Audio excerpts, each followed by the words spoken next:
parece que nadie más. Entonces, sí, hay 26. Lunes más complicado.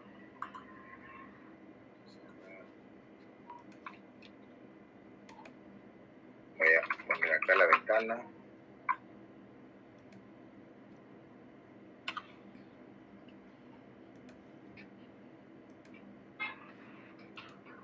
A ver.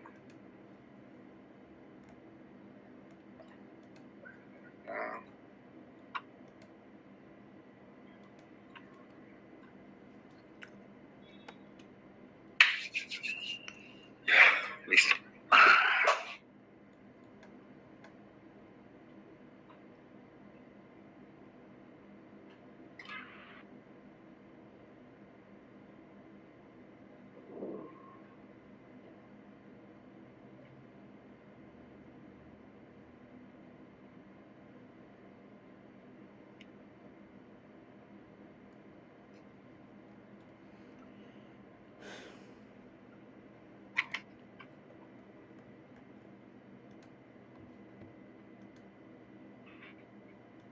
Voy a proyectar la pantalla.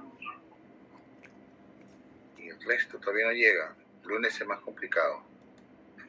Se fue ya el Mirano. No, se fue. Ahora sí está bien. Bueno. Vamos a tener, ¿qué tal? Como todos de nuevo, vamos a tener 4 clases donde vamos a tener una visión general de las fuentes en la historia, fuentes documentales en la historia. Y luego ya vamos a entrar a hablar de las ciencias auxiliares que, bueno, con que se trabaja en esta fuente. Sería la primera evaluación. Ahí.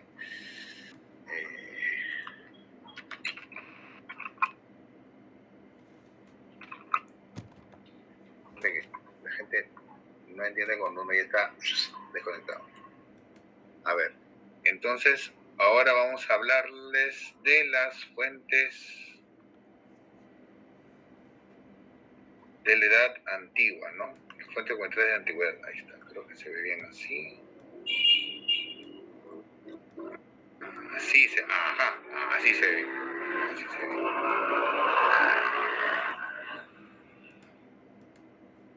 Vamos a hacer un repaso de la clase de historia. No sé si se escuchan bien, no sé si se escucha el audio ambiental. Vamos a hacer una pequeña... ¿Ah? ¿Está bien, no? ¿Sí se escucha? Ya. Lo que pasa es que se pasan las motos, pues ahí, no sé, están como locos. Y como estamos en un clima que todavía hace frío, pero todavía no hace frío, entonces no puedo cerrar todo, ¿no? Tiene que haber ventilación. Vamos a recordar un poco nuestras clases de historia del colegio, ¿no? Recordando de que generalmente la historia se nos ha enseñado que aparece, se inicia cuando aparece la escritura y que de ahí en adelante es historia, ¿no? Y lo que es antes de la escritura es la prehistoria, ¿no? Es una división clásica,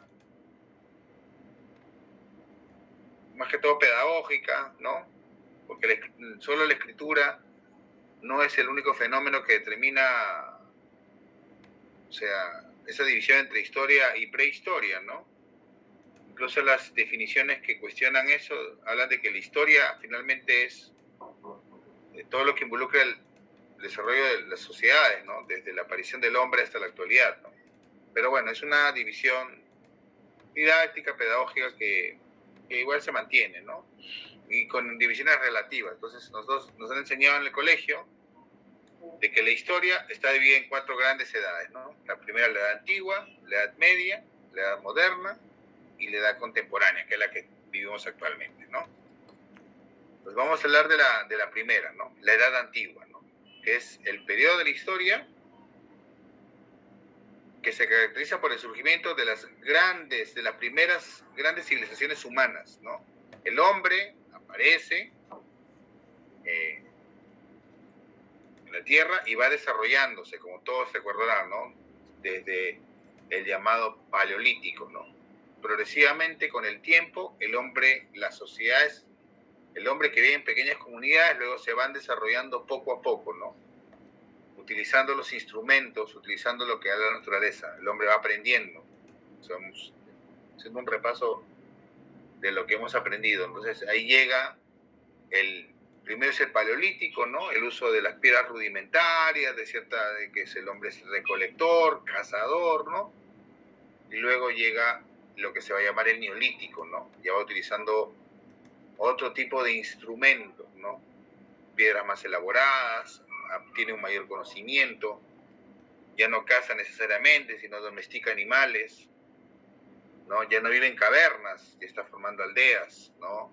Ya no está comiendo del fruto de lo que encuentra en su camino, sino ya va cultivando, ¿no? Ya aparece la horticultura y luego obviamente la agricultura. Entonces, esas sociedades se van a ir desarrollando, ¿no? Hasta en la medida que la sociedad que se va formando se convierte en una sociedad mucho más compleja, ¿no? Y en ese momento, justamente, aparece la escritura, ¿no? Justamente en ese contexto de evolución de estas sociedades aparece la escritura, ¿no? Más o menos cerca de 3000 antes de Cristo. Miren, ¿hace cuántos años aproximadamente se considera de que aparece la escritura? Hace 5000 años, más de 5000 años por lo menos, ¿no? Y la Edad Antigua va desde ese periodo hasta la caída del Imperio Romano de Occidente, ¿no? El Imperio Romano, ustedes lo conocen, ¿no? Dominó toda Europa Occidental, el Mediterráneo, y que luego se divide en dos imperios, ¿no? Y el Imperio Romano Occidental, con su capital en Roma, es tomada en el 476 por los bárbaros, ¿no? Por los ostrogodos, ¿no? Es invadida y se da fin al Imperio Romano de Occidente, ¿no? Entonces, dentro de ese gran periodo de la historia, que hablamos de más de 3000 años, aproximadamente, hablamos de importantes civilizaciones, como va a ser el imperio, las civilizaciones en Sumeria, que es la región, ahorita voy a entrar en detalles, ¿no? La región esta de Asia, lo que se va a llamar la Mesopotamia, ¿no? Los ríos Éufrates y Tigris, donde se va a desarrollar las sociedades, ¿no? Las primeras sociedades, estas van a desarrollarse cerca de los ríos, ¿no? Como las sociedades sumerias, las ciudades-estado, el antiguo Egipto, alrededor del Nilo, ¿no? La China antigua, también, cerca del río. La antigua Grecia, el imperio aqueménido, el imperio persa, como se conoce, el imperio persa, ¿no? Famoso imperio conocido por los jardines colgantes de Babilonia, ¿no? Y obviamente la antigua Roma, ¿no? No vamos a entrar en detalle de cada civilización, eso no. Esas son las grandes sociedades que justamente corresponden a esas edades, ¿no? Entonces, como hemos dicho, ahí es donde aparecen las primeras fuentes, pues, ¿no? Con la aparición justamente de esta escritura, ¿no? Entonces, pero ¿cómo aparece la escritura, no? O sea, hay todo un debate, tampoco no les voy a indicar, en tal año apareció exactamente la más antigua, ¿no? La investigación sobre eso varía de acuerdo a las investigaciones arqueológicas.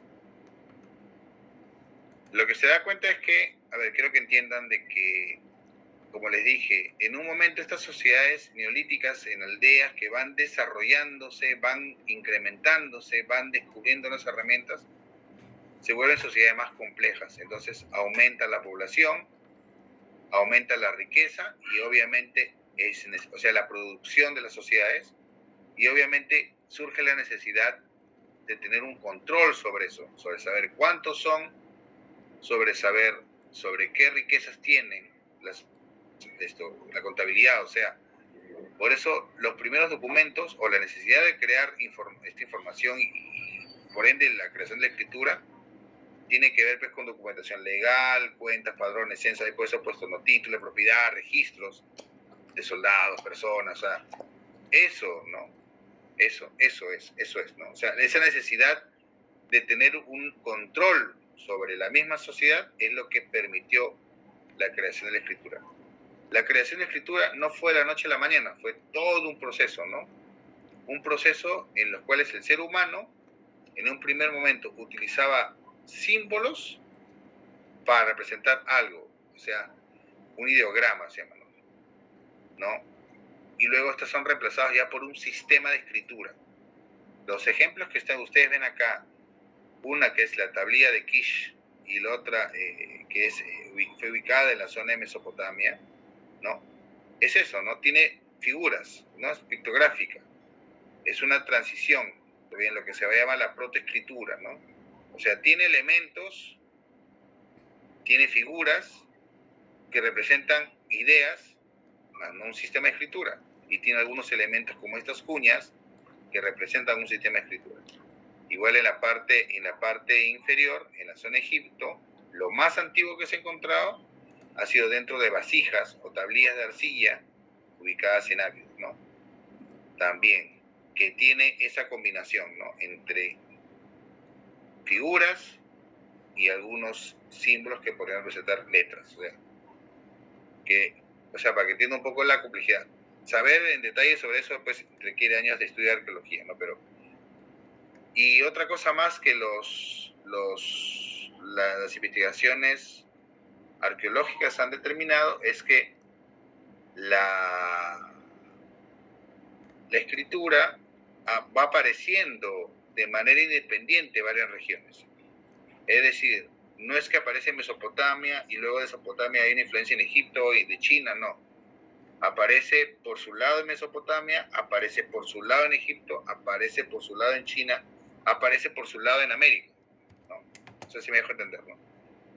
El ser humano en los diferentes lugares donde está va desarrollando su propio sistema de escritura.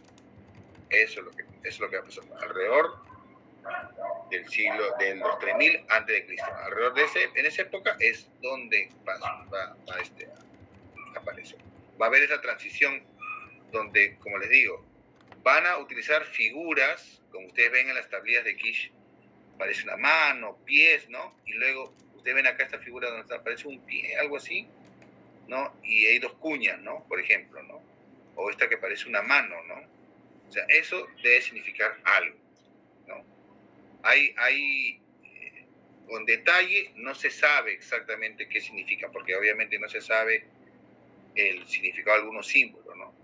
Pero ya sí de otras tablillas se ha descubierto, ¿no? Cuando hay una escritura ya hay un sistema, y ese sistema puede ser descifrable, ¿no? Vamos a empezar con Mesopotamia, ¿no? O sea, como le digo, la Mesopotamia, la región que está ubicada en lo que ahora es Irak, ¿no? Siria, ¿no? Esa zona que hace unos años hubo un importante centro de conflicto donde justamente se estaba destruyendo tesoros, ¿no? De la cultura antigua. O sea, en esa zona, entre los ríos Éufrates y Tigres, se desarrollaron pequeñas ciudades-estado, que fueron las que desarrollaron la escritura, ¿no? ¿Cuáles fueron los primeros documentos? Fueron hechos sobre tablillas. Y ahí se inventa el sistema cuneiforme, ¿no? Que son como estas cuñas. Vamos a ampliar un poco ¿no? Estas cuñas,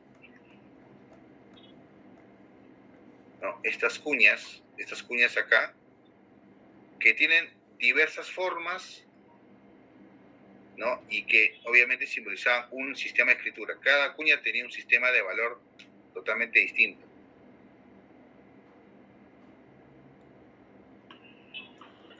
Acá podemos ver con detalle, ¿no? Con detalle cada cuña. Entonces, de lo más antiguos hasta lo más complejos, ¿no? Vamos a ver. Entonces, ese sistema se utilizó un buen tiempo en la región, ¿no? Primero se considera que los sumerios que vivían en esa zona, principalmente en la ciudad de Uruk, ¿no? Una de las grandes ciudades que están ahí, ciudades-estado que están ahí en la región, fueron los que inventaron esta escritura. Y esta escritura se fue desarrollando en toda la región y fue adaptándose, ¿no?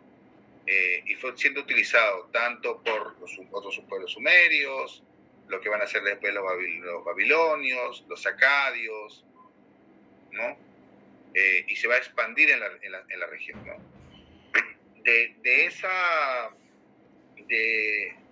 Ya se sabe, obviamente, ya se ha descifrado el significado de la escritura cuneiforme a través de justamente de que como fue un sistema de escritura que luego, bueno, pasó a arcilla, pasó a papiros y luego se fue utilizando todavía hasta casi el primer milenio antes de Cristo. Ha habido pues trabajos donde ha habido equivalencias, ha habido traducciones, por ejemplo, textos y después en fenicio, entonces los arqueólogos han podido descifrar, ¿no? Han podido descifrar y leer la escritura cuneiforme de cada uno, ¿no? Acá vemos de las primeras tablillas acá arriba, rudimentarias, hasta tablillas más complejas. Si no me equivoco, esta de acá, que está acá arriba, habla, por ejemplo, que parece de la contemplé unos bueyes, y esta de acá es la escritura de la venta de un esclavo, si no me equivoco, mira, imagínense. Yo la verdad, uno vería así y no entendería nada, ¿no? Y esta estela es conocida, esta está en el Museo del Louvre, es el Código de Hammurabi, es una representación del Código de Hammurabi, ¿no? Hammurabi, un rey, uno de los reyes del estado sumerio, que crea un código, un famoso código, y ese código fue tallado entonces en una estela de piedra como la que ustedes ven ahí. Esa de ahí es enorme, son más de 2 metros. Yo he tenido oportunidad de verla, está en el Museo del Louvre, y el código está alrededor de todo, ¿no? O sea, está por acá y está a la espalda, por eso ustedes ven que está por todo se puede ver, ¿no? Y todo así, y eso ya está totalmente descifrado, ¿no? Que habla de las normas que tenía que regir en esa sociedad, ¿no? Unas normas a veces ya absurdas, ¿no? Que ahora ya no se utilizan, ¿no? De castigo, por ejemplo, ¿no? Acá puede leer unas cuantas. Si un señor acusa a otro señor y presenta contra él la denuncia de homicidio, pero no la puede probar, su acusador será castigado de muerte, por ejemplo. La falsa denuncia era castigada con la muerte, ¿no? Otra de repente más pequeña, a ver. Si se declara un incendio en la casa de un señor y un señor que acudió a apagarlo pone los ojos sobre algún bien del dueño de la casa, o sea, está hablando de una persona que va a ayudar a una persona a apagar un incendio, pero ve algo y lo quiere obtener y se apropia, o sea, lo roba se apropia de algún bien del dueño de la casa, este señor será lanzado al fuego. Miren ustedes el sistema de castigo, ¿no? Si un hombre libre le rompía un hueso a otro hombre libre, se le rompería a él también ese hueso. Si un hijo maltrata a su padre, se le amputarán las manos, ¿no? Por ejemplo, o sea, ese tipo de normas, ¿no? Me parece mucho lo que se adopta la ley de Talión, ¿no? Por ejemplo. Ese tipo de normas severas son las que se pueden ver ahí en el Código de Hammurabi, ¿no? Y otro ejemplo, otra fuente importante de escritura de la literatura de la época sumeria es obviamente la epopeya de Gilgamesh, ¿no? Un rey, también la región, es toda una historia literaria, ¿no? Que tiene un amigo, que bueno, es una combinación entre mitología, ¿no? La epopeya de Gilgamesh, ¿no? Que pasando por la región, que no quiere casarse con una diosa y que los dioses lo castigan, quitándole la vida de su mejor amigo, ¿no? Bueno, no voy a entrar en detalles sobre eso, ¿no? Pero eso está en esas tablillas, está escrito ahí, ¿no? O sea, con un detalle, vamos a ampliar, vamos a darle un super zoom para que ustedes vean con detalle, de manera que no se ve, pues, chiquito, mira, super detalle.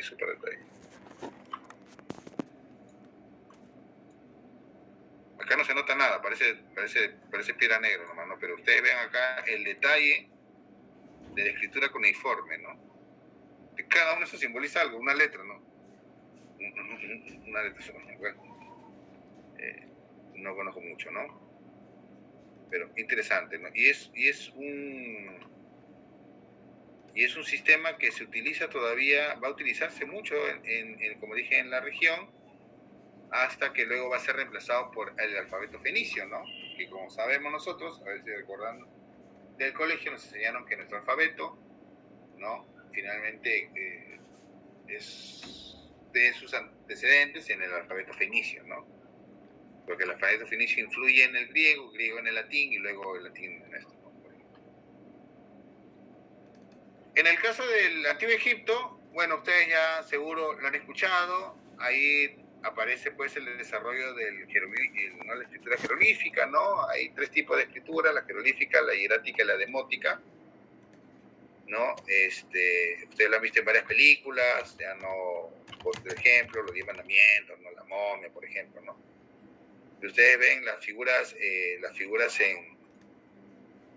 los dioses, ¿no? Y los jeroglifos que representan símbolos que se encuentran en las paredes, en los monumentos, ¿no?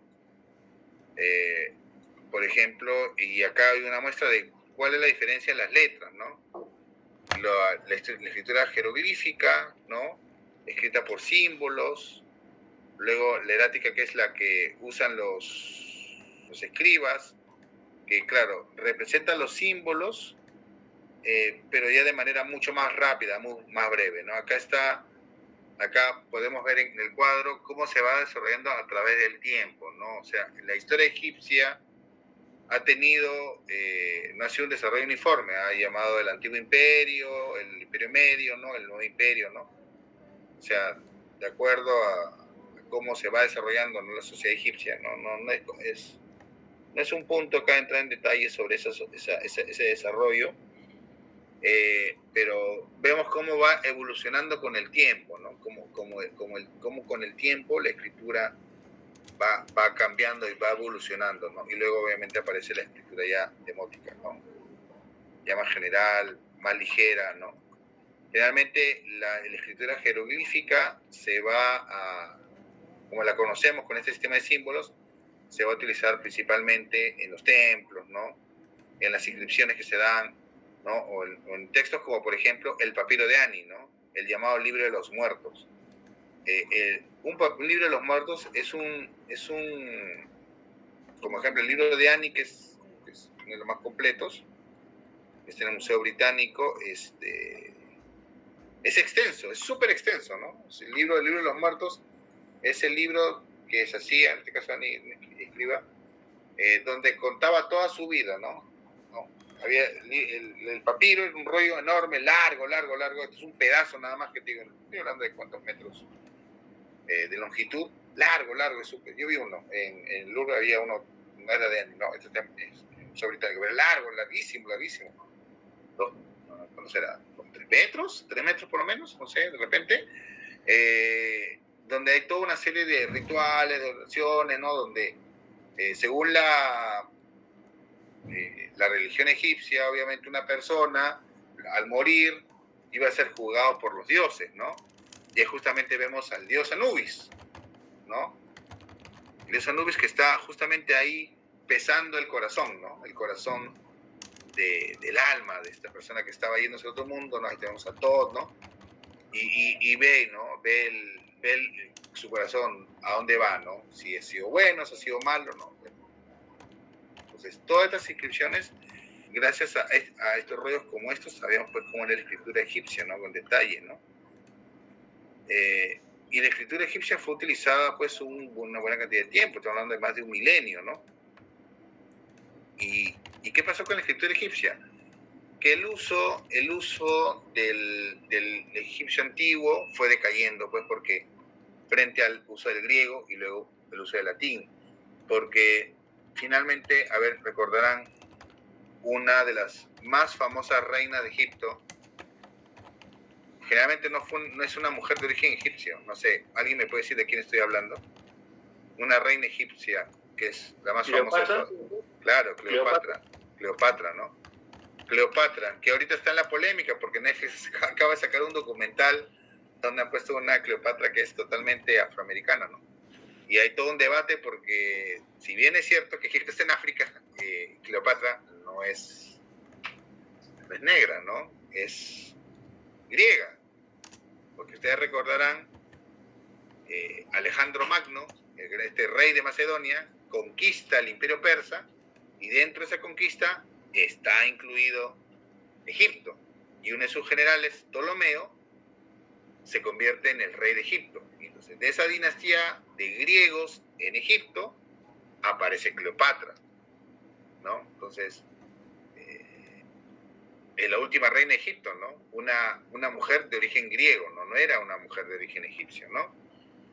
Entonces, el egipcio se dejó de utilizar, porque luego de ser reemplazado por el griego y el latín, luego vino, en ese momento, la cultura, principalmente había un gran desarrollo de la cultura helenística, ¿no? Lo voy a detener un rato, y el helenismo va a ser reemplazado por el cristianismo, por los cristianos.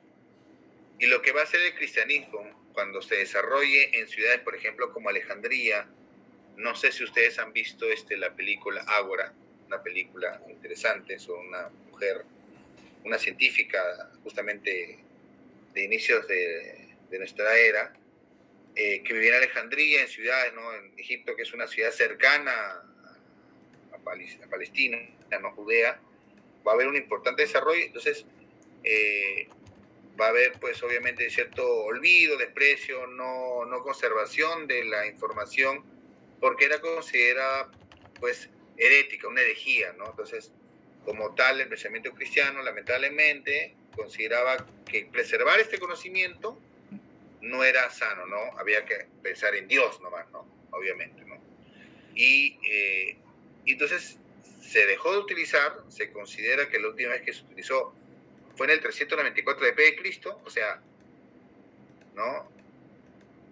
En el siglo IV, y nunca más se volvió a utilizar, dejó de utilizarse.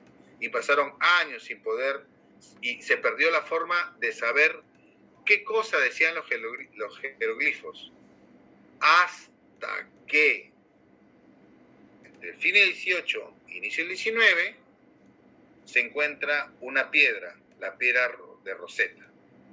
La piedra de Rosetta es como ustedes la ven acá,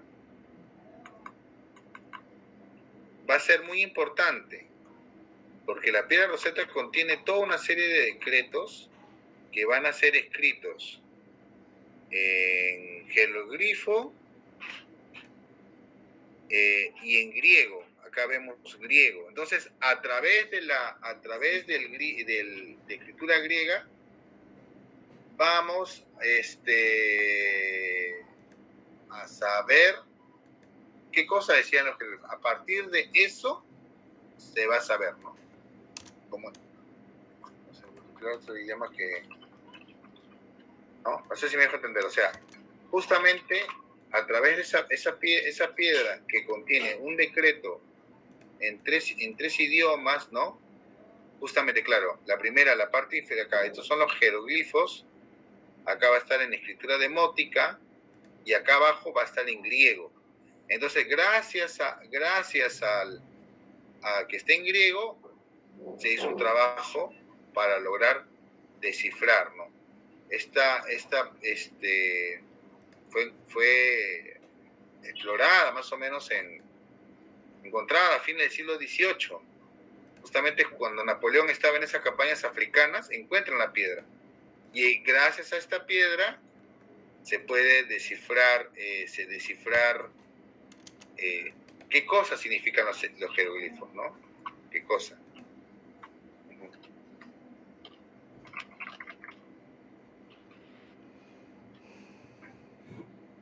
No sé si hasta ahí está claro, ¿no? O sea, hemos hablado de justamente las primeras civilizaciones, lo que se conoce, los sistemas de escritura más antiguos, ¿cómo se llama? Son en Mesopotamia y en Egipto, ¿no? Y luego, pero el otro lado va a aparecer la escritura china, ¿no? Esa es un poco más compleja, ¿no? La verdad, interesante el desarrollo. China es, como digo, China está totalmente separada de las dos regiones anteriores. No hay activo de que haya habido influencia, no ha habido influencia del desarrollo de las culturas mesopotámicas o egipcias, ya, entonces por su cuenta desarrollan su escritura, ¿no? Te voy a pasar una cosa acá que me están pidiendo. Bueno.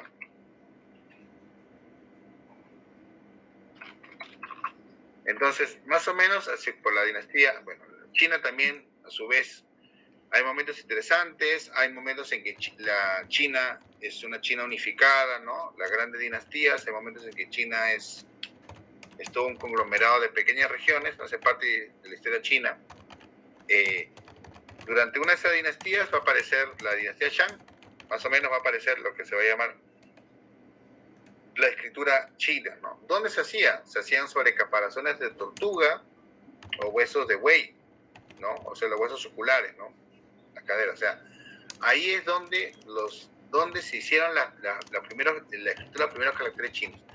Hay todo un debate porque dicen que han encontrado unos caracteres de 6.000 años antes de Cristo, ¿no? Pero hay todo un debate porque no se establece si finalmente es un sistema de escritura o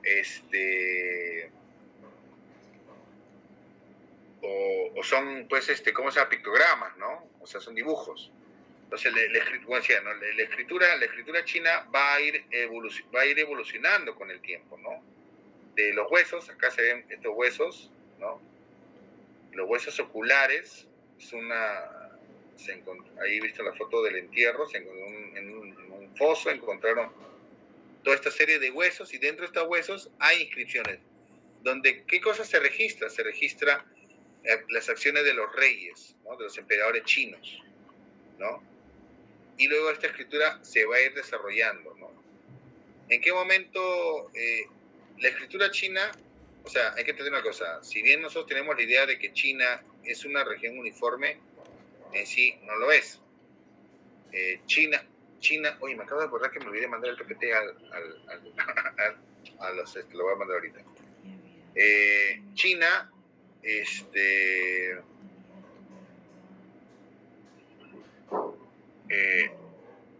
decía, China es, como usted, ¿no?, lo ubican en el mapa, actualmente pues toda una región unificada, ¿no?, como ahora como un país, pero desde la antigüedad esa región ha pasado por muchos procesos, digo, de unificación y de separación, de atomización, de pequeños reinos, ¿no? Entonces, la escritura china tiene varias variantes, muchas variantes, pero hay momentos en la historia, sobre todo cuando aparecen las grandes dinastías, es cuando se uniformiza la escritura. Es decir, claro, un Estado fuerte lo que hace es uniformizar, ¿no? Para tener un mejor control, uniformiza la escritura, ¿no? Para tener una información uniforme de todas las regiones. Entonces, la escritura, o lo que se llama la escritura de sello, ¿no?, va a aparecer hacia el 800 al 700 antes de Cristo, ¿no? Ahí es cuando se empieza a uniformizar los caracteres, ¿no? Y luego van a aparecer otros estilos, ¿no?, como la escritura clerical, ¿no?, con la que vemos ahí al costadito, en fotografía, y la escritura regular que va a aparecer ya en nuestra era, ¿no?, que es una de la cual es la base de la escritura actual, ¿no? La clerical tenía ciertas características, por ejemplo, esos trazos gruesos, no a diferencia de estos de acá, que miren, son unos, no parecen, son mucho más rectos, en cambio acá, más de lo que nosotros hemos visto, ¿no? Este tipo de escritura, ¿no? Profesor, una consulta, Sí. pero dentro de todo ese tipo de escritura se llega, ¿no?, a comprender su significado, ¿no? Porque hubo, sí, una pequeña transformación, pero no tanto como la escritura egipcia, ¿no?, de antes. Que Claro. Si no fuese por la traducción griega, cuando entró Cleopatra, que revolucionó todo, no se hubiera identificado, ¿no? Pero... No se ha identificado. No, claro, o sea, exacto, no se ha identificado. O sea, si no hubiera existido esa piedra de Rosetta, hubiera sido bien difícil identificar qué cosas significan los jeroglíficos.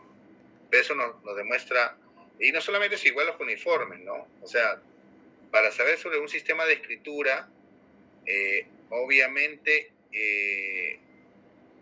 que persiste en el tiempo, obviamente tiene que haber una fuente equivalente, ¿no?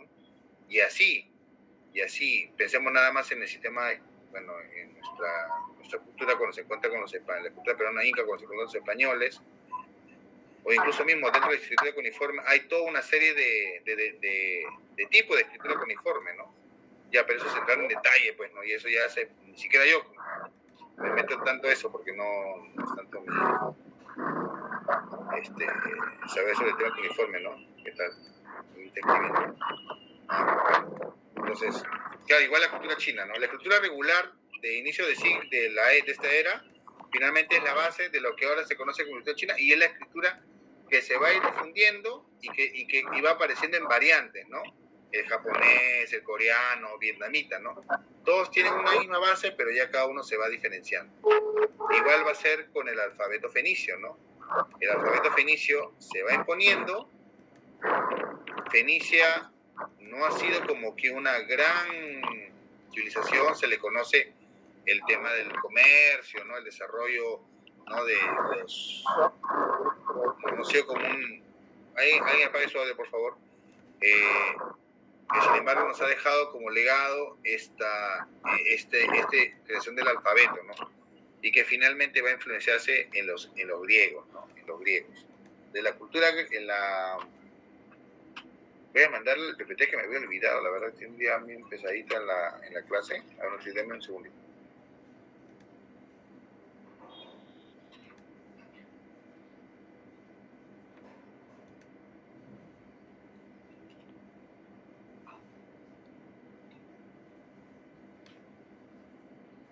La presentación de la clase de hoy.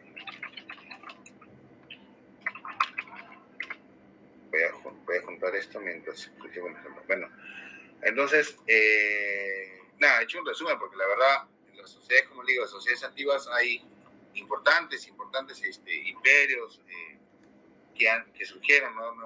Hemos hablado ligeramente, pero ahí está Babilonia, los acadios, igual los hititas,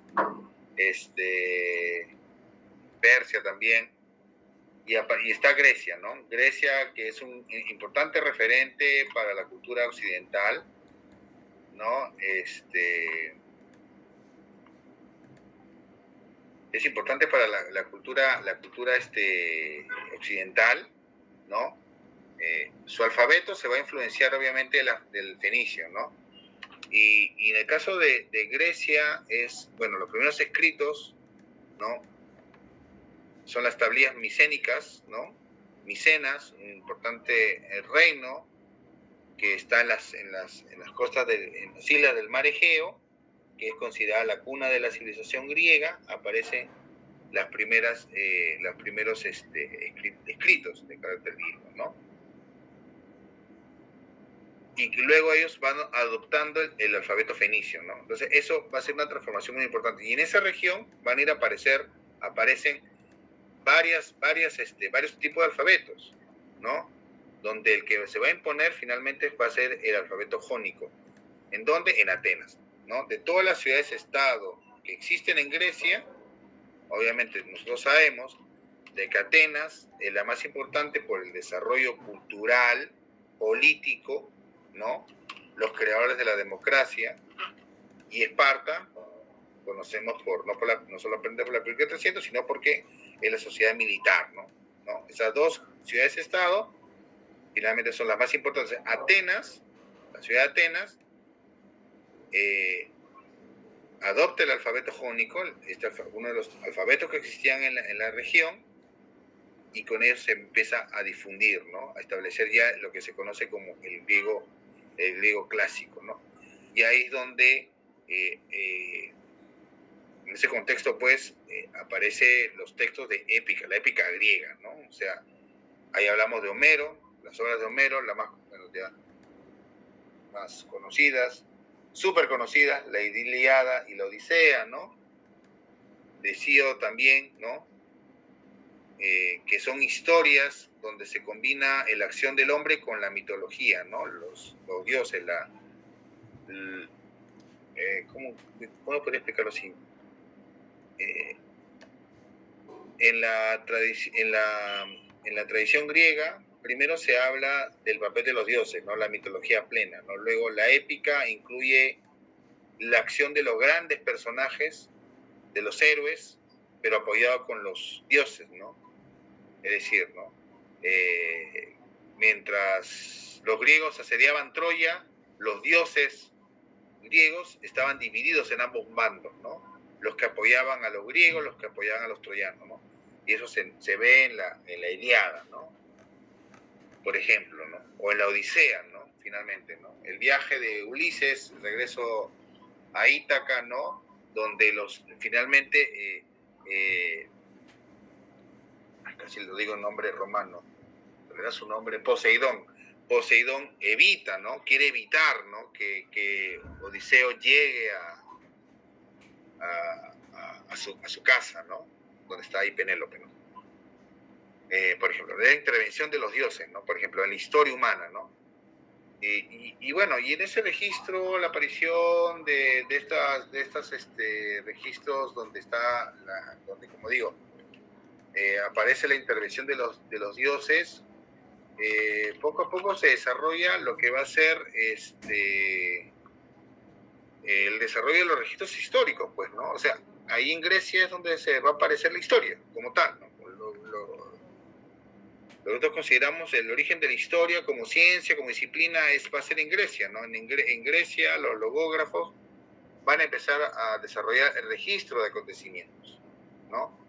Y el término historia va a ser acuñado gracias a una obra de Heródoto, ¿no?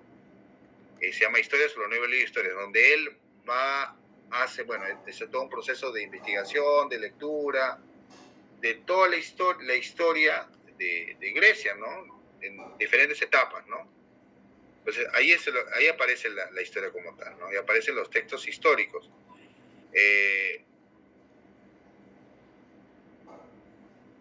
Sabemos que libros como el de historia o el libro de Tucídides, por ejemplo, Historia de la Guerra del Peloponeso, hay fragmentos, o sea, de los originales, los papiros, no los originales de esos autores, sino los papiros que se van reproduciendo. Ahorita se han preservado extractos, fragmentos, pero se han rescatado estas obras gracias a sus diferentes adaptaciones, pues, ¿no? Obviamente del griego al latín y así hasta la actualidad, ¿no? Conocemos. Y miren ustedes, estos libros son escritos más o menos después de que, más o menos en el contexto en que el alfabeto jónico entra a Atenas, ¿no? Miren, siglo XV, siglo V, inicio del siglo V, ¿no? Y justamente Heródoto, más o menos a mediados del siglo, está escribiendo la historia, y Tucídides también, a finales de ese siglo, están escribiendo la guerra del Peloponeso, ¿no? Esta guerra entre Atenas y Esparta. Y este alfabeto griego, ¿cuándo se va a difundir? Se va a difundir en el mundo occidental con el helenismo, ¿no? Justamente en el momento en que Alejandro Magno, ¿no? Cuando Alejandro Magno conquista Grecia, ¿no? Él tenía su reino al norte de Grecia, en Macedonia, conquista Grecia, unifica Grecia, y luego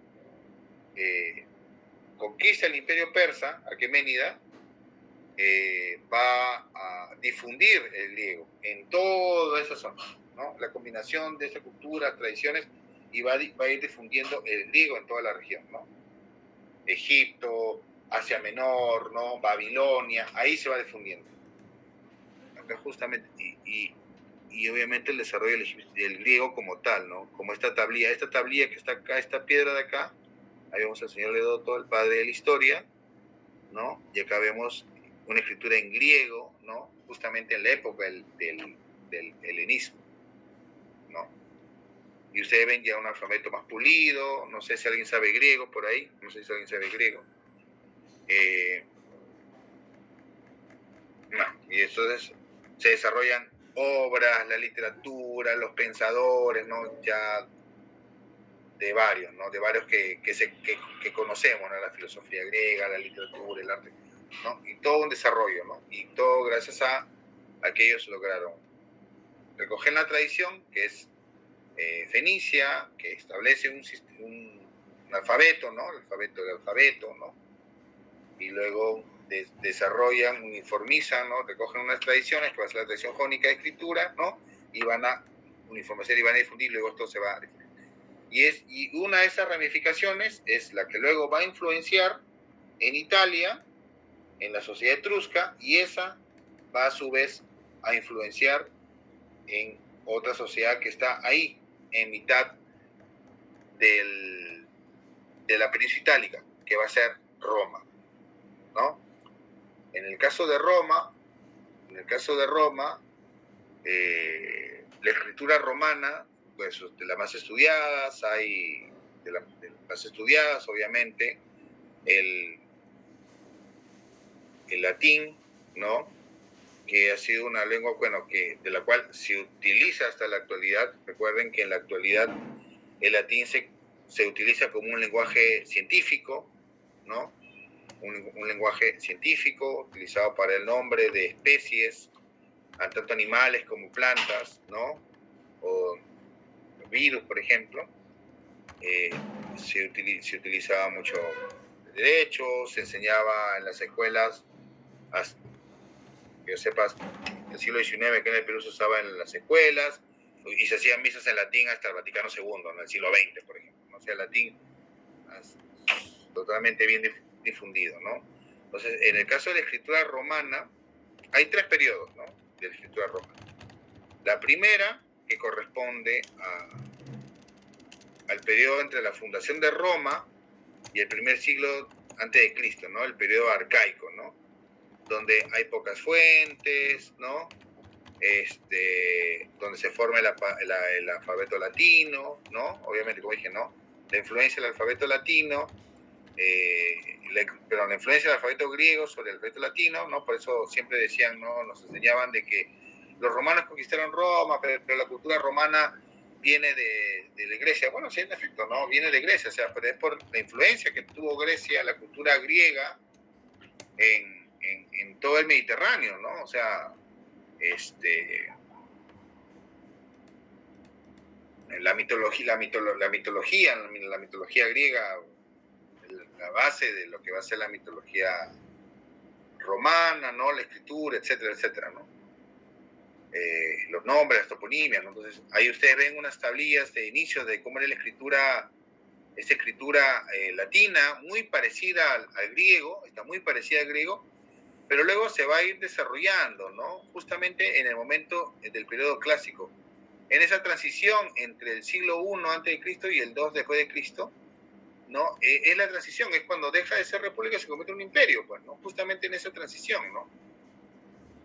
Entonces, se usa la mayúscula, ¿no? El uso de la mayúscula en los monumentos, ¿no? El nombre de los monumentos en mayúscula, ¿no? Como principal letra utilizada, ¿no? La escritura mayúscula va a ser muy importante, ¿no? Va a ser lo que se llama la letra capital clásica, la que se va a utilizar en los monumentos, ¿no?, que creo que en la actualidad algunos se pueden apreciar, y obviamente la común, ¿no?, que ya la utilizan las personas, ¿no? Todo es así en la utilización del uso de las mayúsculas, ¿no? Por ejemplo, que ahora se utilizan, por ejemplo, para la identificación de los siglos, ¿no? La numeración romana, que yo justamente estoy utilizando acá, viene de ahí. Y ustedes ven la numeración romana, es en mayúscula, ¿no? Las letras en mayúscula. O el Palacio de Justicia de acá, no utiliza una U, sino utiliza una V, ¿no? Palacio de Justicia, ¿no? Una V, ¿no? Y esos son como rezagos que ha quedado, ¿no? Como ya una cuestión cultural, ¿no? Son rezagos de la misma tradición romana, ¿no? Miren ustedes, imagínense en los elementos que existen, ¿no? Y luego ya esto obviamente va evolucionando, ese es el momento clásico, el momento de esplendor, del desarrollo del imperio, donde se uniformiza este tipo de escritura, y luego ya aparece la parte de la decadencia, ¿no? O sea, ya cuando el imperio romano entra en esa etapa de convulsión, de decadencia, ¿no? Ya la utilización de la escritura minúscula, variedades más toscas. Recuerden que el imperio va creciendo, la tradición romana se va combinando con toda una serie de elementos, ¿no? Y va modificando, va cambiando. A ver, vamos a ver ahorita lo más. Por ejemplo, ustedes comparen esta letra acá, que dice, bueno, acá yo leo que dice César. Magnus parece, no sé. Oni, sibi, et. Y acá entre cada palabra un puntito, ¿no? Sibi, et. Dice, no sé. Y acá abajito, ven ya la escritura ya en los últimos años, un escrito del siglo IV más o menos, ¿no? Antes de la caída de Roma, ¿no? La utilización de mayúsculas y minúsculas, ¿no? Ya no letras rectas, no letras totalmente rectas. Miren cómo habla la escritura romana a inicios de la República, ¿no? En cambio acá ven ustedes las letras firmes, ¿no? Las letras totalmente firmes, y acá ven las letras ya un poco más redondas. Y esa va a ser la base, esta y después esta acá, que es la cursiva, la que va a aparecer al final. Finalmente van a ser la base del sistema de escritura de la Edad Media. Este texto, yo cuando lo vi, parecía mucho un texto de la Edad Media, ¿no? Entonces, porque este sistema finalmente es el que se va a evolucionar y se va a utilizar mucho en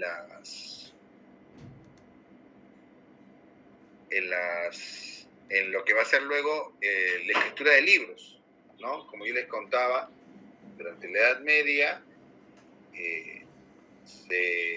los sacerdotes, los monjes, eran los únicos que tenían la posibilidad de copiar libros. Entonces, y lo hacían con cierto tipo de letras, ciertas características, ¿no? Y eso va a ser la influencia después del gótico, de todo tipo de letras que van a aparecer durante la Edad Media, ¿no? Entonces, así va a ser el desarrollo de la lengua latina. Interesante, y obviamente como ustedes saben, el latín, el alfabeto latino, va a ser la base de varios idiomas luego del fin de Roma, ¿no?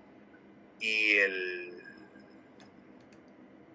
desarrollo de las civilizaciones llamadas bárbaras, ¿no?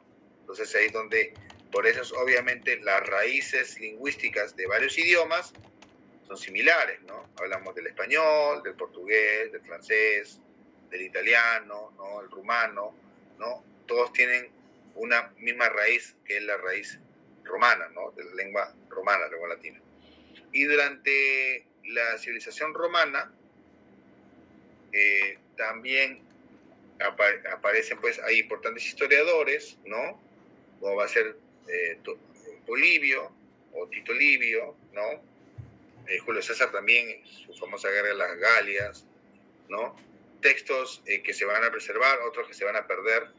Lamentablemente, según lo que señala Tito Livio, que es el estudio sobre los emperadores, hablaba de la existencia de importantes bibliotecas en Roma que se van quemando, se van destruyendo, ¿no? Hay mucha información de la cual nosotros no conocemos, ¿no? No conocemos por la destrucción, ¿no? Por la destrucción de ciudades, ¿no? Igual ha pasado en el caso de Egipto,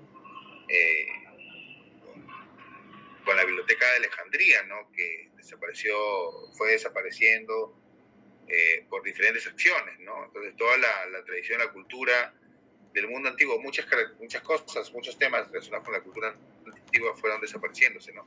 Y un historiador de la época, que no era necesariamente romano, sino era judío, va a ser Flavio Josefo. Flavio Josefo va a ser un importante historiador. Él es el que va a escribir antigüedades judaicas. Se va a hacer una historia de Judea, justamente durante el Imperio Romano. Flavio Josefo, creo que él escribe más o menos en el primer siglo, ¿no? Más o menos en el primer siglo, ¿no? Y él va a ser uno de los que va a recopilar, por ejemplo, la historia de Jesús, no como como el Hijo de Dios, como se narra en la Biblia, sino como una persona, ¿no? Él va a hablar de él como un profeta, ¿no? Entonces, no sé, quiero ver por acá si puedo encontrar el pasaje, ¿no? El pasaje sobre eso. Hay unos pasajes que él habla, ¿no? De la existencia de él, hablándole como como profeta, ¿no? Por ejemplo, ¿no? Entonces, Flavio Josefo es uno de las fuentes utilizadas por cuando se habla cuando se busca hablar del Jesús histórico, ¿no? Por ejemplo, ¿no? Él es uno de los quería buscar por acá la referencia que hace de Jesús, por ejemplo, ¿no?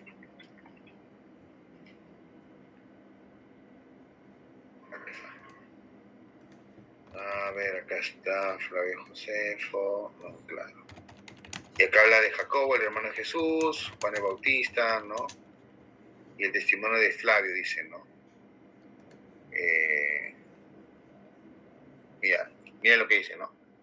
Por ese tiempo apareció Jesús, un hombre sabio, si es que es correcto llamarlo hombre, ya que fue un hacedor de milagros impactantes, un maestro para los hombres que reciben la verdad con gozo, y atrajo hacia él muchos judíos y a muchos gentiles además. ¿No? Los gentiles recuerden que eran las personas no judías, ¿no? Era el Cristo, y cuando Pilato, frente a la denuncia de aquellos que son los principales entre nosotros, pues está hablando de los fariseos, ¿no? De las autoridades, lo había condenado a la cruz. Aquellos que lo habían amado primero no lo abandonaron, ya que se les apareció vivo nuevamente al tercer día, habiendo los santos profetas predicho esto y otras 1000 maravillas sobre él. Y la tribu de los cristianos, llamados así por él, no ha cesado de crecer hasta este día, ¿no? Entonces, un testimonio histórico, ¿no? Por ejemplo, de Jesús, ¿no? Pero el lenguaje con el que habla no es, pues, nuestro Flavio Josefo no era cristiano, era judío, ¿no? Pero interesante, o sea, y como ellos, varios historiadores van escribiendo obras, ¿no? Lo importante es que ahí, en la antigüedad, que aparece la historia, ¿no?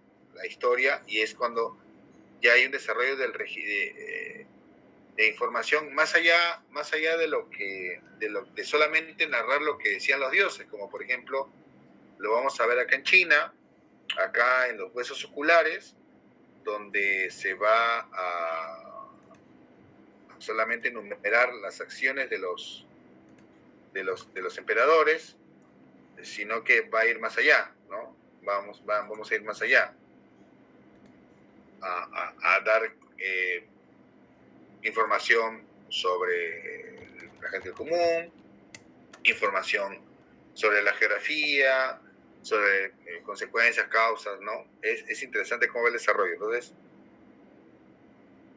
por un lado tenemos las fuentes que nacen de las acciones mismas, pero también el desarrollo de la historia como tal, ¿no? También como fuente de información importante para conocer las sociedades del mundo antiguo, ¿no?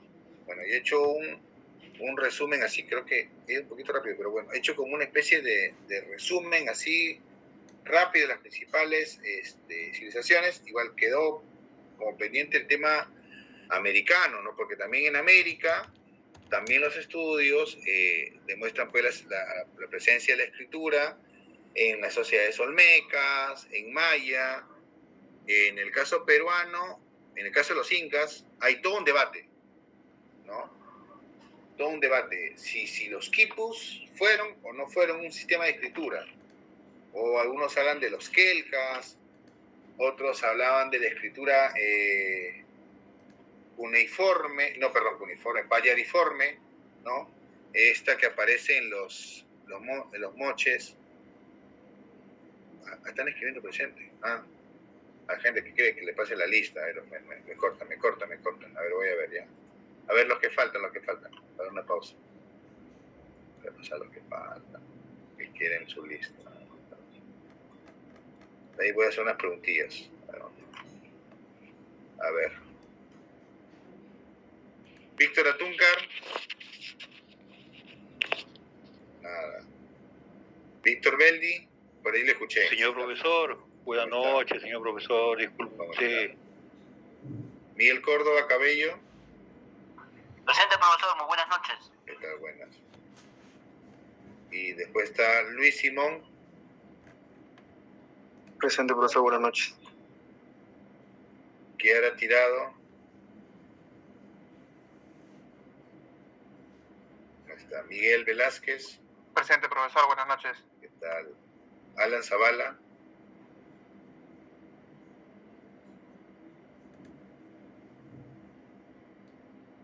Aquí la tirado así, me escribió por chat. Y Roxana Zuni. Buenas noches, profesor, presente. ¿Qué tal? Ya, ahora sí cierra la lista. Ahora sí se rinde. Ya. Bueno, hemos hecho un panorama así muy general, muy informativo, muy general. No sé si de repente, ¿ustedes qué consideran? ¿De que los incas tuvieron escritura o no tuvieron escritura? A ver, abro el micro, a ver qué opinan. ¿Qué opinan ustedes?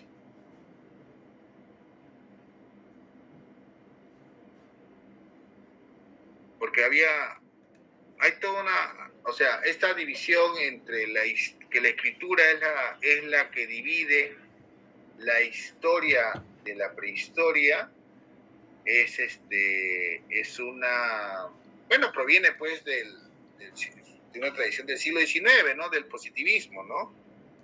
Del desarrollo. Entonces, en esa época eran consideradas grandes culturas las que tenían escritura.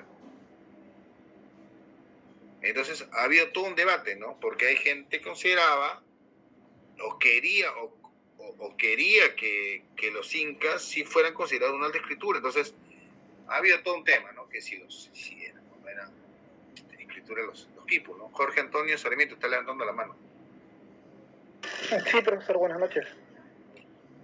Sí, sobre eso, en definitiva, es muy complicado poder, ¿no? definir o de una manera certera si es que hay si es que es una forma de escritura, por lo mismo que yo creo que en la actualidad es muy complicado porque solamente se podría siempre y cuando hubiesen habido algún tipo de testimonio de ese entonces sobre los quipus o algún tipo de forma en la que podamos nosotros descifrar, pues, ¿no? ¿Qué consistía cada nudo, los colores que conforman o cómo se compone el quipu?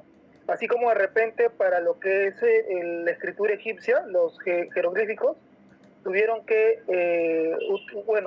demorarse y encontraron, pues, ¿no? Formas para poder encontrar su significado, ¿no? Y sobre eso en la historia misma se ha podido alcanzar o lograr eso.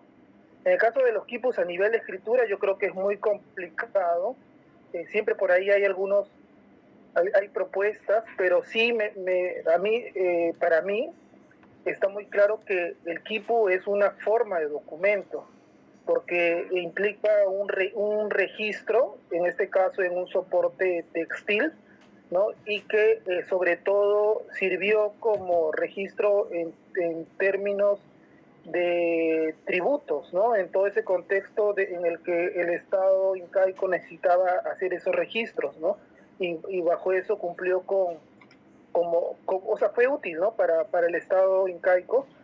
Y bueno, para mí en eso no hay duda, ¿no? El quipu es una forma de documento antiguo que tuvimos en el Perú. Si es que dentro del quipu podemos nosotros hablar de escrituras, es muy complicado, ¿no? Pero al final, como medio, o en este caso como documento que cumple su función, yo considero que saliéndonos un poco del esquema occidental o oriental, como en el caso de China, que tuvieron escritura, en este caso el Estado sí tuvo documentación que al final tiene, pues, ¿no? Es un signo también de un Estado con un nivel de desarrollo, ¿no? Que tampoco se puede desmerecer de las otras grandes civilizaciones. Exacto, correcto, totalmente de acuerdo, ¿no? Y es el punto, pues, ¿no? O sea, limitarles que la escritura, o como dices tú bien claro, ¿no? La escritura en el sentido occidental sea el que determine que una sociedad como la Inca sea una alta civilización, no, es muy limitante. Ni siquiera Toynbee, ¿no? Toynbee lo consideró a la historia, a la Inca como dentro de las grandes civilizaciones del mundo. Porque como igual les dije, ¿no? Ese tránsito entre la llamada prehistoria y la historia, ¿no? más que la invención de la escritura, es el mismo desarrollo de las sociedades, ¿no? Y como dices tú, ¿no? ¿Qué hubiera pasado si hacemos una pregunta contrafáctica? Que en la historia, chicos, por si acaso, no es que tú digas, cambias esta ficha y va a pasar esto. No, eso no existe. Eso no existe. Tú no puedes saber qué es lo que...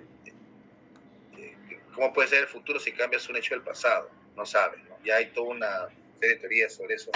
Ya,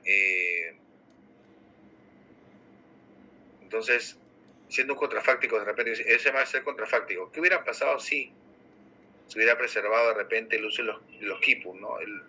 Pero hay lugares en la sierra, por ejemplo, en Tupicocha, que se utiliza el quipu y, como dices tú, no son como registros contables, ¿no? Pero claro, las personas que estaban a cargo sabían de qué estaba contando cada quipu, ¿no? Entonces, y hay otros que buscan en las quecas o capos, como algunas personas que buscan forzar, ¿no? Forzar. Incluso algunos han creado el alfabeto, pero eso es como forzar, ¿no? Como forzar porque dentro de su concepción, los incas tienen que tener escritura para saber la cultura. No, eso no lo determina, ¿no? Eso no lo determina, ¿no? Incluso esta llamada escritura payeriforme, ¿no? Es también toda una propuesta, pero como tal, no. ¿Qué hubiera pasado, no? Y obviamente también, lo que pasa es que en cierta medida también nuestro conocimiento sobre el pasado incaico está influenciado también mucho sobre ciertas reivindicaciones que no están sustentadas en ciertos históricos, ¿no? Por ejemplo, ¿no? Que los cusqueños dicen que el quechua de Cusco, lo que es falso, ¿no? Y hay investigadores de lingüistas que han descubierto que no es cierto, ¿no? Eso no es cierto, ¿no? Ahí entra ya todo el tema de la reivindicación, el mesianismo, ¿no? Pero, y finalmente nuestra lengua como tal, cuando dice, yo hablo la lengua de los incas, ok, pero no es que habla la lengua de los incas, porque la lengua de los incas hablaba puquina, y tampoco no es que hablabas exactamente lo que hablaban los incas, porque han pasado como 5 siglos, y finalmente el quechua que se habla ahora, lo que se llama quechua ahora, es producto de una de las tantas lenguas, la etnia quechua, que se utilizó como modelo para, por ejemplo, uniformizar todo el lenguaje, ¿no? Justamente lo que hemos visto en otras civilizaciones, ¿no? Por ejemplo, ¿no? Eso, ¿no? En otras civilizaciones hay esa uniformidad, entonces todo se uniformiza, entonces la gente, claro, considera de que, claro, fonéticamente todo eso viene a raíz de las lenguas del antiguo Perú, pero la estructura morfológica ya no es la misma, incluso los significados. Es una parte de la historia que me gusta mucho, ¿no? Esa parte, el tema de la parte lingüística, ¿no? Es interesante, pero bueno, entonces hemos visto así, repaso, todo el tema, bueno, todo el sistema de fuentes que aparecen desde la antigüedad. Ven ustedes la diversidad, igual las características, hay características comunes, por ejemplo, el uso de la arcilla como materia, como soporte, hemos visto, como soporte el uso de la arcilla, de las tablitas, miren ustedes, ¿no? En varias culturas, y luego esto ya va evolucionando, ya a más complejos, ¿no? Igual acá, miren ustedes, este es Mesopotamia y este es egipcio, ambos en base de arcilla.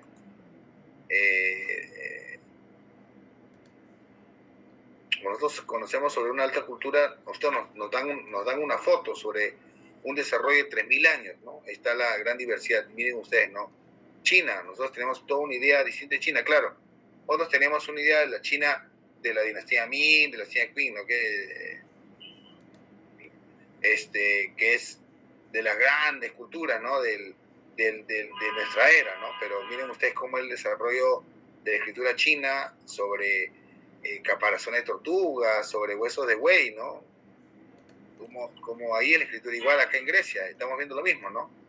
El uso de cerámica como base para la escritura, y luego el uso del papiro, ¿no?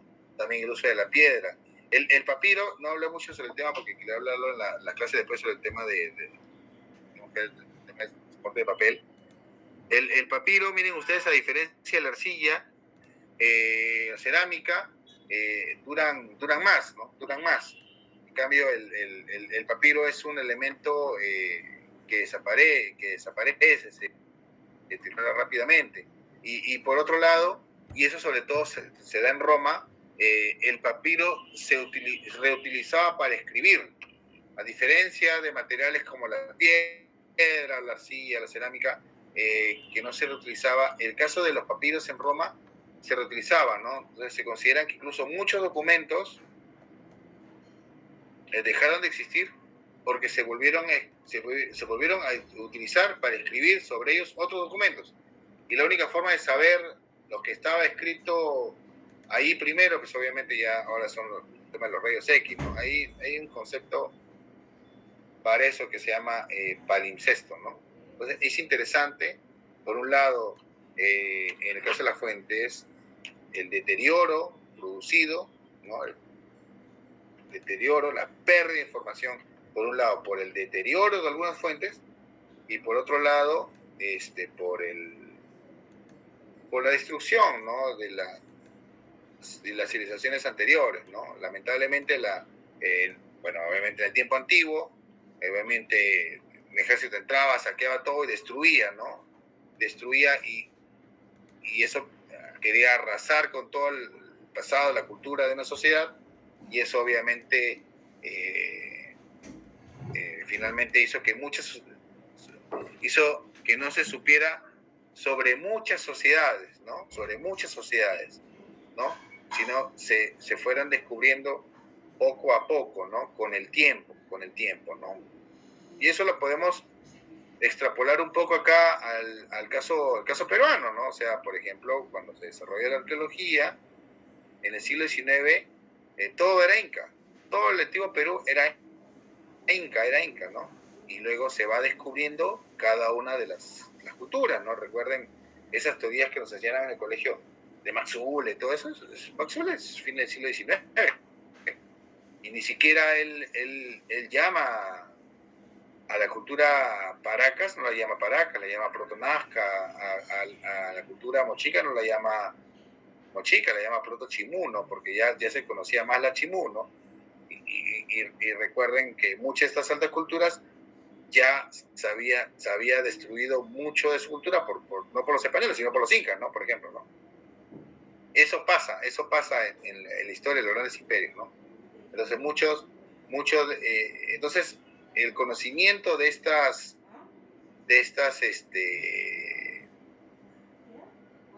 fuentes, más que en el caso de la historia, están pues obviamente en el campo de la arqueología, porque finalmente la arqueología es la que se encarga pues de hacer las excavaciones arqueológicas que permiten conocer este tipo de materiales, ¿no? Y determinar, en este caso, por ejemplo, los orígenes de la escritura. Nosotros no sabemos, como historia pues nosotros los historiadores nos basamos en la información arqueológica y ahora obviamente el desarrollo del carbono 14, por ejemplo, ¿no? Entonces, pero igual ha sido interesante mostrarles de manera general los tipos de fuentes, de escrituras que existen. Obviamente, creo que ninguno se tope, a menos que vaya pues a trabajar a un museo en Europa, o ahora el Museo Egipcio, ¿no? Se va a encontrar con ese tipo de fuentes documentales, ¿no? Pero lo importante sí es la preservación, ¿no? Nosotros hace unos años hemos visto con mucha tristeza cómo en una zona tan rica y tan importante como es Mesopotamia, miren ustedes el tratamiento un poco también cultural, cómo hemos visto que cuando fue esta guerra entre el Estado Islámico, lo que pasó en Mosul, ¿no? La zona alta de Mesopotamia, los fundamentalistas islámicos lo que se encargaron es de destruir toda esta riqueza. O sea, y algunos lo justificaban, sí, pero los cristianos, sí, ya ok, pero los cristianos, los romanos, hace 1000 años, 2000 años, lo hicieron pues porque no tenían ese conocimiento de una sociedad que busca, por ejemplo, la preservación del patrimonio. En cambio, estamos en el siglo XXI, ¿no? Entonces, pero es increíble cómo se destruyeron palacios, templos completos, ¿no? Se dinamitaban o se destruían estatuas a diestra y siniestra por ejemplo, de Nínive, ¿no? Nínive, por ejemplo, ¿no? Las cuales son sociedades de las que no sabemos mucho y lamentablemente fueron destruyendo, ¿no? En cambio, por ejemplo, en Egipto hay todo un desarrollo de reivindicación de la cultura, ¿no? Por ejemplo, lo hemos visto no me acuerdo exactamente cuándo, la inauguración del museo en el Cairo, ¿no? Ahora la protesta que, por ejemplo, está haciendo el mismo Egipto por la forma en que quiere representar a Cleopatra, ¿no? Por ejemplo, ese tipo de cosas. Pero ellos, por ejemplo, a pesar de ser una cultura cuya religión está basada en el Islam, ellos son respetuosos de esa tradición egipcia que tienen, por ejemplo. Interesante es ese tipo de desarrollos que se dan. Bueno, chicos, no sé si tienen alguna pregunta o consulta, algo para de repente cerrar la clase por el día de hoy. O sea, alguien que de repente faltó ¿cómo se llama? Pasar lista, aunque ya cerré.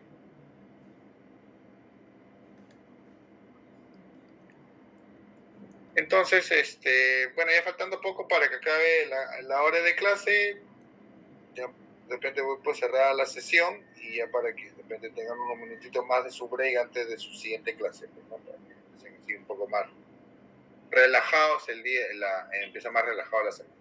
¿Sí? Sí, profesor, gracias. Ya, profesor, te doy gracias, profesor. Buenas noches. Bueno, buenas noches, entonces cuídense, nos estamos viendo el viernes.